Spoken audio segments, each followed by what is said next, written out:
Hello friends, मैं आप लोग के बीच में अमित सिंह एक बार फिर से क्लास 12 की फ़िज़िक्स लेके आया हूँ।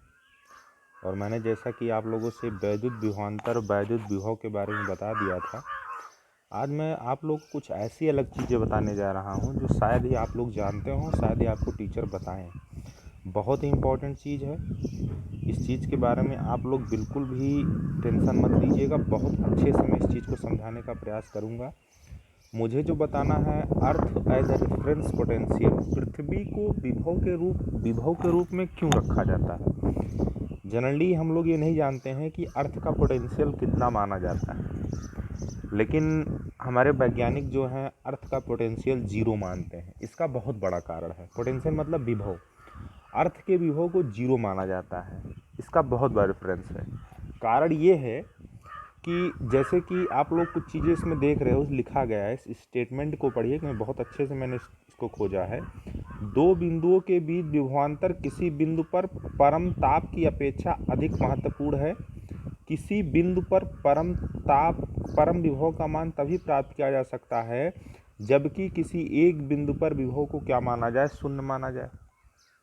यानी कि जैसा कहने का मतलब ये है कि परम विभव क्या कहने का मतलब, इस तरीके से आप समझ सकते हो। जैसे मान लीजिए ये आपका एक पॉइंट ये है, एक पॉइंट क्या है, ये है। अब अगर इसके विभव को आप शून्य मानते हो, इसको विभव को आप 10 मानते हो, यानी ये वाला जो विभव होगा ये परम विभव कहलाएगा। क्लियर हुआ कि नहीं? यानी कि एक पॉइंट को आपको शून्य मानना पड़ेगा।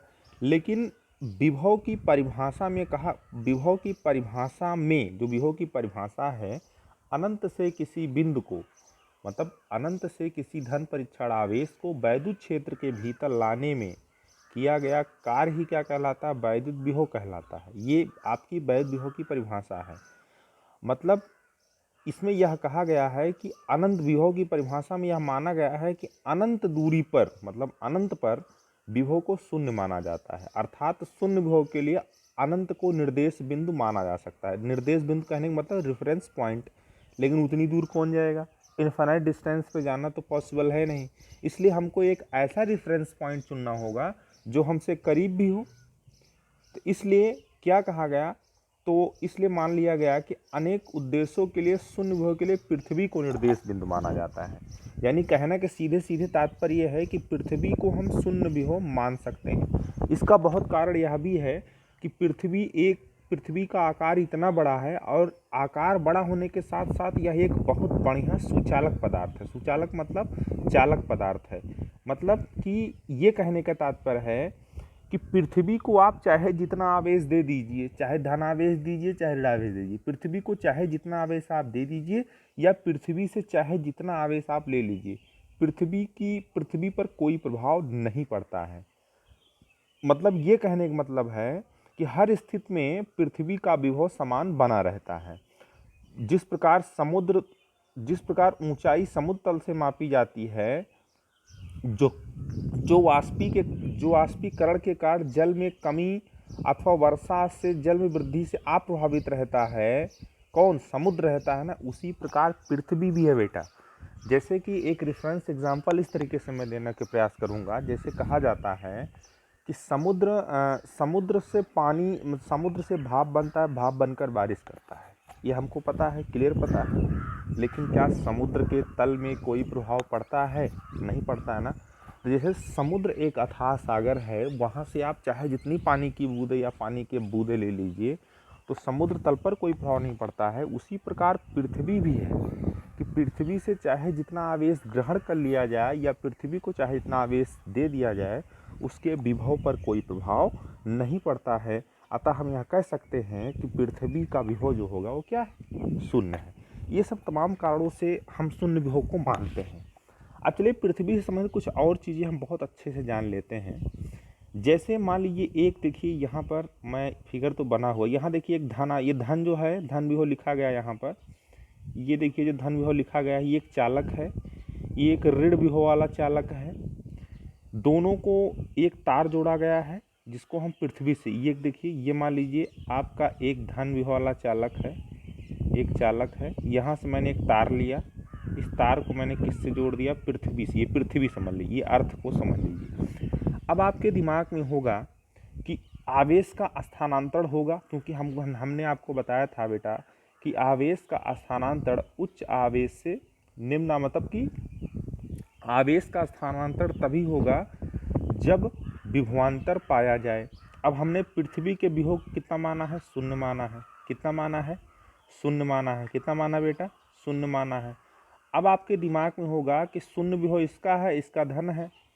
अब देखो, जब किसी धन विभव वाले चालक को, एक कॉन्सेप्ट ये समझना है कि जब किसी धन विभव वाले चालक को हम पृथ्वी से जोड़ देंगे, किससे जोड़ देंगे?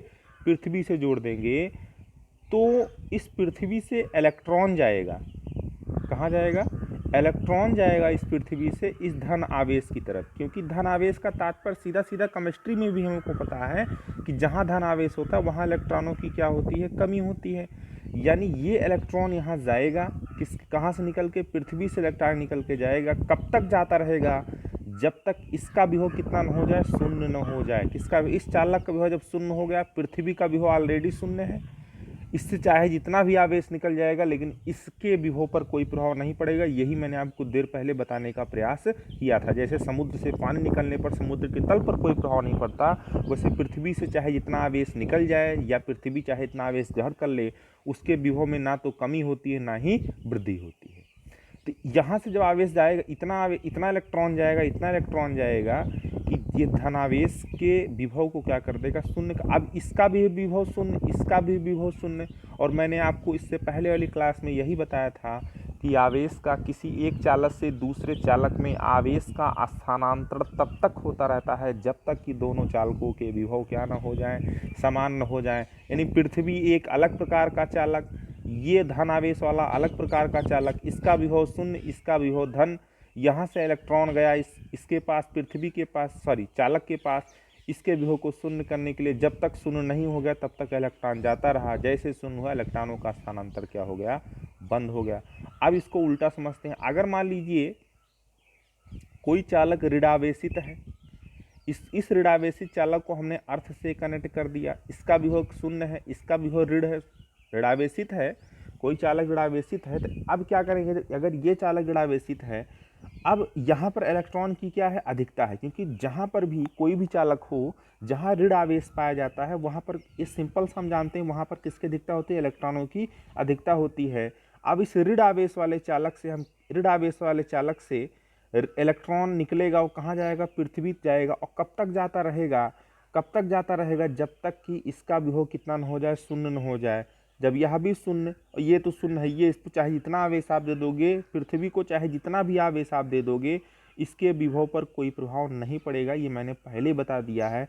आपके दिमाग में बिल्कुल भी नहीं आना चाहिए कि अगर सर यहाँ से इलेक्ट्रॉन ट्रांसफ़र हो रहा है तो इसके विभव में वृद्धि हो रही है। विभव में वृद्धि हो सकती है, लेकिन बेटा पृथ्वी की साइज और शेप इतना बड़ा है कि उन इलेक्ट्रॉनों को ग्रहण भी कर लेता है और कोई प्रभाव नहीं पड़ता। अब आप कहोगे सर कैसे, इसको और अच्छे से कैसे समझ सकते हैं? आप लोग देखते होंगे आकाश से आकाशीय बिजली जब पृथ्वी पर गिरती है तो वह एक बहुत तीव्र मात्रा में धनावेश होता है। एक चीज़ जान लीजिए, जो आकाशीय बिजली होती है वह धनावेशित होती है। जैसे ही वह पृथ्वी पर गिरती नहीं है, क्या होता है? आकाश में आपका धनावेश जनरेट हो जाता है। अब इस धनावेश को, धन को न्यूट्रल करने के, न्यूट्रल मतलब धन और ऋण मिलेंगे तो खत्म हो जाए, न्यूट्रल हो जाएंगे। न्यूट्रल करने के लिए पृथ्वी से इलेक्ट्रॉन जाता है, और जब इलेक्ट्रॉन और धन मिलते हैं तो दोनों न्यूट्रल हो जाते हैं और आकाशीय बिजली कहते हैं गिर चुकी या बंद हो गई गिरना। ठीक है, ये चीज़ें कुछ कॉन्सेप्ट काम करते हैं। मैं आकाशीय बिजली के एक अलग से कॉन्सेप्ट आपको समझा दूंगा। आकाशीय बिजली पृथ्वी पर गिरती कैसे है, या गिरती भी है कि नहीं गिरती है, क्यों आकाशीय बिजली गिरने से भवन जल जाते हैं, क्यों आकाशीय बिजली गिरने से कोई मनुष्य मर जाता है, क्यों आकाशीय बिजली गिरने से पेड़ फट जाते हैं, क्यों आकाशीय बिजली किसी नुकीले हिस्से को कोई प्रभाव नहीं डालती है। ये सब चीज़ें मैं आपको एक अलग से क्लास में बता दूंगा कभी, लेकिन अभी के लिए आप इतना जानिए। तो मतलब आपने यह चीज़ यहाँ सीख लिया कि पृथ्वी, अब आपने आज बाद यह जान के, अगर आपसे कोई भी पूछे कि पृथ्वी का विभव कितना होता है तो आंख बंद करके आप शून्य बताइए, 0 वोल्ट होता है। लेकिन कोई पूछे क्या होता है, नहीं बताइए, ये माना गया है। माना इसलिए गया है क्योंकि पृथ्वी की साइज और शेप इतनी बड़ी है। दूसरी चीज़, अब अगर हम देखते हैं अर्थिंग जोड़ते हैं, अगर घरों में लाइट करंट प्रॉपर नहीं पहुंचती है तो हम लोग क्या करते हैं, एक तार लेते हैं मेन कनेक्शन से और घरों में उसको हम क्या करते हैं, अर्थ से कनेक्ट कर देते हैं। तो मतलब जो भी सप्लाई कम पड़ रही है, जो इलेक्ट्रॉनों का प्रवाह कम होता है घरों में, उन इलेक्ट्रॉनों के प्रवाह को पूर्ति करने के लिए हम अर्थ से इलेक्ट्रॉनों को क्या करते हैं, एब्जॉर्ब कर लेते हैं। Any doubt?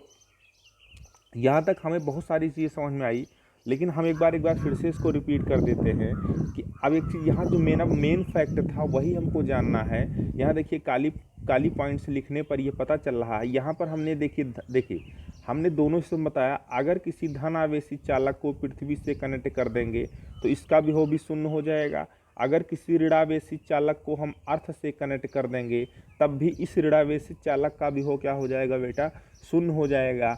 अब हम यहाँ से एक फैक्ट ये पाते हैं कि अगर किसी चालक को चालक बेटा कोई तार है, कोई पदार्थ है, मतलब कोई धातु है जिसमें सोना चांदी, देखिए जो भी चालक आप जानते हो, सोना चांदी तांबा लोहा, चाहे जैसा भी चालक हो, हीरा मत लेना क्योंकि हीरा एक बहुत बढ़िया कुचालक पदार्थ होता है।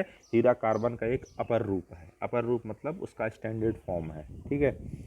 चलिए, तो मेरा कहने का मतलब ये है कि अगर किसी चालक को पृथ्वी से संबंधित कर दे तो उस चालक का विभव क्या हो जाएगा, शून्य हो जाएगा। किसी बेवकूफ़ के दिमाग में होगा पृथ्वी का विभव शून्य हो जाएगा, तो बेटा मैं आपको बार बार बता रहा हूँ, पृथ्वी का विभव वैज्ञानिकों ने ऑलरेडी मान लिया है क्या, शून्य। दो जगह वैज्ञानिकों ने विभव शून्य माना, एक इन्फानाइट पे, अनंत पे, एक अनंत पे, एक कहाँ पर, पृथ्वी पर। क्लियर हुआ? यानी एक अर्थ पे, एक कहाँ पर, इन्फानाइट पे। तो आई होप आपको ये लेक्चर बहुत अच्छा लगा होगा, लेकिन अभी मैं इस लेक्चर को समाप्त नहीं करूँगा। थोड़ा समय आप लोग को और कुछ चीज़ें इसके बारे में बताऊँगा, तो आप लोग ध्यान से सुनिए।